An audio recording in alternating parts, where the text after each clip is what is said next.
I had a terrifying encounter in the Appalachian Mountains, and I'm looking for answers. This is Bone Chilling Chronicles with Bobby. Let me start by saying I have lived in the Appalachian Mountains all of my life and have experienced a lot of strange things. My family was Irish and settled in West Virginia, but I currently live in the North Carolina portion of these wonderful mountains. That being said, I have learned a lot about what really lurks in these dark woods, but this was like nothing I had ever experienced before. It all began with my golden retriever Ozzy growling like I had never heard before. He literally never growls, so that had me already uncomfortable, but this growl was bone chilling. It was like he was getting ready to have to fight for his life or something. I took both him and my other dog out at around 11 o'clock p.m. and he would not leave my side. I noticed that my workshop door was open, so I walked down to close and lock it up.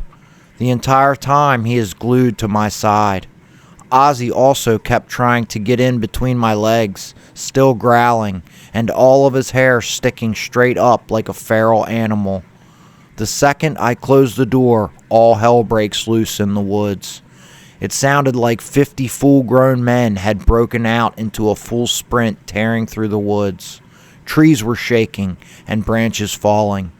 In my life, I have never been that scared. We got back in the house before I shit my pants, and I got my pistol mag light to figure out what the hell was out there. When the dog and I got back outside, we were surrounded by what sounded like people mumbling. It was everywhere. I shined the light all over the woods and couldn't see anything, but the sound was coming from all around. It sounded as if you got a full gym of people to baby mumble. You could almost make out words. That's why I don't think it was an animal. I almost immediately felt sick, like I was having a mix between a panic attack and the full swing of the flu. Back inside the house, it sounded like people were walking around all night. The windows were creaking, and you could clearly hear the sound of shoes on gravel. The mumbling never stopped. Every time I got up to check the house, my feet would touch the floor, and it would get dead silent. You couldn't hear birds, crickets, frogs, or anything. I was terrified and didn't sleep a wink. The air felt thick and evil all night. That's the only way I could explain the feeling.